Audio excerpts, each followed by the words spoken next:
राधे कृष्णा दोस्तों, कैसे हैं आप सब। उम्मीद करता हूं कि आप लोग बहुत अच्छे होंगे और स्वस्थ होंगे। चलिए, आज ये हमारा लास्ट टॉपिक रहेगा और ये हमारे पास जो चैप्टर चल रहा है चैप्टर नंबर 7 है नियंत्रण और समन्वय। और इसमें हम क्लास 10th के बारे में डिस्कस कर रहे हैं। ठीक है, चलिए शुरू करते हैं आज का लास्ट टॉपिक और समझते हैं। ठीक है, आज का जो टॉपिक है जंतुओं में हार्मोन। इसके पहले हम बताए थे पादप में हार्मोन। क्या बताए थे? पादप में हार्मोन। आज हम बात करने वाले हैं जंतु में हार्मोन। ठीक है, चलिए शुरू करते हैं। हमारे बॉडी में बहुत सारे जो हार्मोन हैं पाए जाते हैं और ये जो फिगर के माध्यम से हमने क्या किया है, बताने का प्रयास किया है और इसी चीज़ के बारे में हम समझेंगे।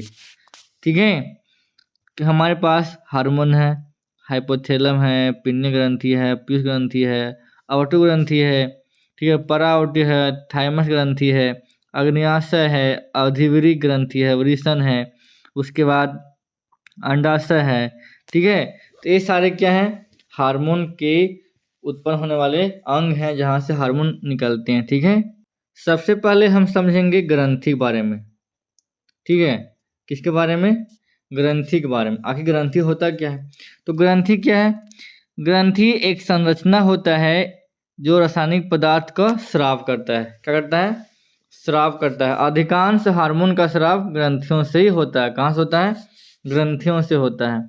इसके प्रकार क्या क्या है? एक होता है बहिस्राव ग्रंथि, कहता है अपना जो स्राव है वाहिका द्वारा भेजता है। जैसे लार लार होता है। ठीक है, लार जो है वो हमारे मुंह में आता है, तो क्या वो ऐसे उसके लिए कुछ स्पेशल थोड़ी ना बनाया गया है। वो तो सीधे सीधे मुंह में ऐसे क्या होता है, निकल जाता है। तो बाहर में ही निकलता है, मतलब वाहिका द्वारा निकलता है। ठीक है, और एक होता है अंतःस्राव ग्रंथि, जो अपना स्राव क्या होता है सीधे रक्त में छोड़ता है और वाहिका इसमें नहीं होता है, इसलिए इसे वाहिका विहीन ग्रंथि भी कहते हैं, जैसे पीयूष ग्रंथि। तो कहने का मतलब है कि अंतःस्राव ग्रंथि से क्या होता है, जो हार्मोन निकलते हैं वो ब्लड में मिल जाते हैं। कहाँ मिल जाते हैं? ब्लड में। और अग्न्याशय जो है, अग्न्याशय जो निकलता है हार्मोन, वो हार्मोन क्या होता है, दोनों तरह से काम करता है। बहिस्रावी भी काम करता है और अंतःस्रावी भी काम करता है। ठीक है, अब हम समझते हैं जंतुओं में हार्मोन के प्रकार। पहला है थायरॉक्सिन हार्मोन। ठीक है, ये होता क्या है? ये अवटु ग्रंथि से स्रावित होता है और कार्बोहाइड्रेट, प्रोटीन, वसा, उपापचय का हमारे शरीर में नियंत्रण करता है ताकि वृद्धि के लिए उत्कृष्ट संतुलन कराया जा सके। मतलब जो हार्मोन है थायरॉक्सिन हार्मोन, वो कार्बोहाइड्रेट, प्रोटीन और वसा को क्या करता है, पचाने का काम करता है और हमारे बॉडी को विकास करने में सहायता करता है। यह अवटु ग्रंथि को थायरॉक्सिन हार्मोन बनाने के लिए आयोडीन चाहिए। मतलब जो थायरॉक्सिन हार्मोन कहाँ निकलता है? अवटु ग्रंथि से, जो कहाँ पे पाया जाता है? कंठ में। कहाँ पे? कंठ में पाया जाता है। ठीक है, और इसमें से हार्मोन निकलता है तो उसके लिए क्या चाहिए? आयोडीन। इसलिए हमें आयोडीन युक्त नमक की आवश्यकता होती है। आयोडीन की कमी से गॉइटर नामक बीमारी हो जाता है, जो हम लोग अभी नॉर्मल जीवन में घेंघा रोग कहते हैं। क्या कहते हैं? घेंघा रोग। इस प्रकार से देखो, ठीक है, हमारे गर्दन क्या होता है, फूल जाता है। ठीक है, तो फूला हुआ भाग के रूप में दिखाई देने लगता है, मतलब उसको घेंघा रोग हो गया है। और क्यों हुआ है? आयोडीन की कमी से। आयोडीन नमक में पाया जाता है, इसलिए आयोडीन युक्त नमक खाने के लिए डॉक्टर क्या करता है, सलाह देता है। उसके बाद क्या है? एड्रिनलिन। ठीक है, कौन सा? एड्रिनलिन हार्मोन होता है। ये देखो, ये हमारा क्या है, यकृत है और यकृत में ही ये हार्मोन पाया जाता है। ये हार्मोन आपातकाल हार्मोन कहलाता है। क्या कहलाता है? आपातकाल हार्मोन।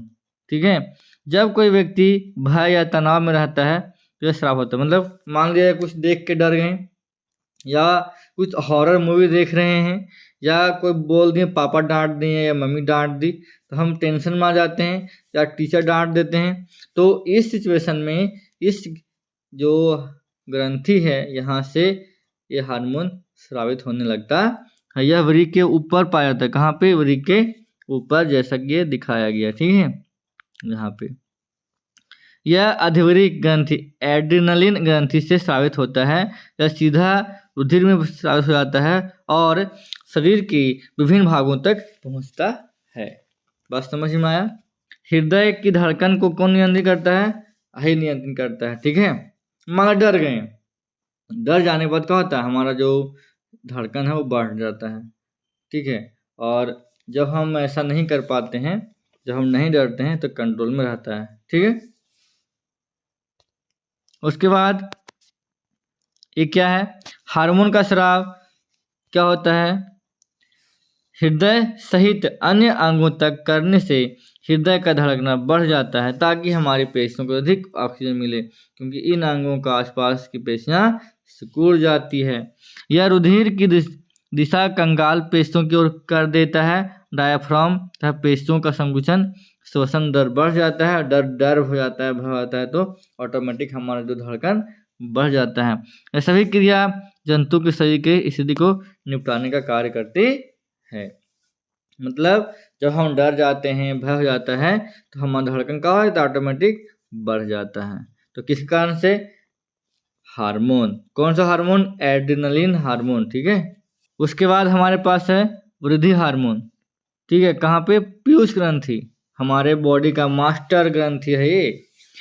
पीयूष ग्रंथि को मास्टर ग्रंथि से भी कहते हैं और ये यहाँ से स्रावित होता है। इसका स्थान कहाँ पे होता है? मस्तिष्क में। यह शरीर के विकास और वृद्धि के लिए क्या है? आवश्यक है, ये नियंत्रित करता है, ठीक है। यह बाल्यकाल में इसका स्राव नहीं होता है तो बौनापन हो जाता है। तो यदि एग्जाम में आ जाए कि बौनेपन के कारण क्या है, तो पीयूष ग्रंथि का स्राव न होना। यदि अच्छी प्रकार से ये स्रावित नहीं होगा तो बच्चा का हाइट नहीं बढ़ेगा। अब है लिंग हार्मोन, ठीक है। लिंग हार्मोन जिसकी सहायता से मेल और फीमेल का डिसाइड करते हैं, ठीक है। पहला है टेस्टोस्टेरोन, जो नर में पाया जाता है।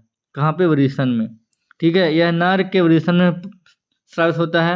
यह लैंगिक परिपक्वता, यौनारंभ से संबंधित परिवर्तन के लिए उत्तरदायी है। यह पुरुषों में बाल, दाढ़ी आदि को बढ़ना इसका कारण है। नर में शुक्राणु की क्षमता का नियंत्रण भी कौन करता है? टेस्टोस्टेरोन। कौन करता है? टेस्टोस्टेरोन। उसके बाद एस्ट्रोजन, जो मादा में पाया जाता है, यह अंडाशय द्वारा स्रावित होता है। यह महिलाओं में लैंगिक परिपक्वता को नियंत्रित करता है, ठीक है। यह अंडे के परिपक्व करता है और यह गर्भाशय, स्तनों का विकास, चेहरे पर बाल आना, मासिक चक्र आदि इसी का परिणाम। मतलब जो औरतें होती हैं, लड़कियां होती हैं, उनमें जो परिवर्तन होते हैं, उन सभी परिवर्तनों का मेन जो कारण है वो एस्ट्रोजन है, जो हार्मोन है, जिसके कारण से लड़कियों में बहुत सारे परिवर्तन दिखाई देते हैं। अब है इंसुलिन। यह आग्नेयाशय से स्रावित होता है। यह रुधिर में शर्करा के स्तर को नियंत्रित करता है। यह इंसुलिन उचित मात्रा में स्रावित न हो तो शर्करा की मात्रा बढ़ने पर कई हानिकारक प्रभाव होते हैं। मतलब जिसको बोलते हैं शुगर बीमारी, ठीक है। शुगर बीमारी होने का मेन कारण है हार्मोन जो आग्नेयाशय से निकलता। इसके अलावा अन्य हार्मोन है कैल्सिटोनिन, यह परावर्तक ग्रंथि से स्रावित होता है, जो फास्फेट तथा कैल्शियम के उपापचय में सहायता करता है। ग्लूकागोन, जो आग्नेयाशय से स्रावित होता है। मोचक हार्मोन, जो हाइपोथैलेमस से स्रावित होता है, जो पीयूष ग्रंथि से हार्मोन के स्राव को प्रसारित करता है।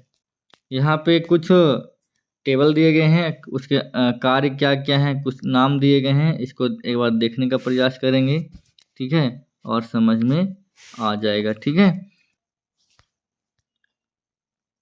तो कैसा लगा वीडियो? यदि अच्छा लगा होगा तो लाइक, कमेंट और सब्सक्राइब जरूर कीजिएगा और कमेंट जरूर कीजिएगा कैसा लगा, ठीक है। तो फिर मिलते हैं नए चैप्टर में नए एनर्जी और ऊर्जा के साथ। तब तक के धन्यवाद। जय हिंद।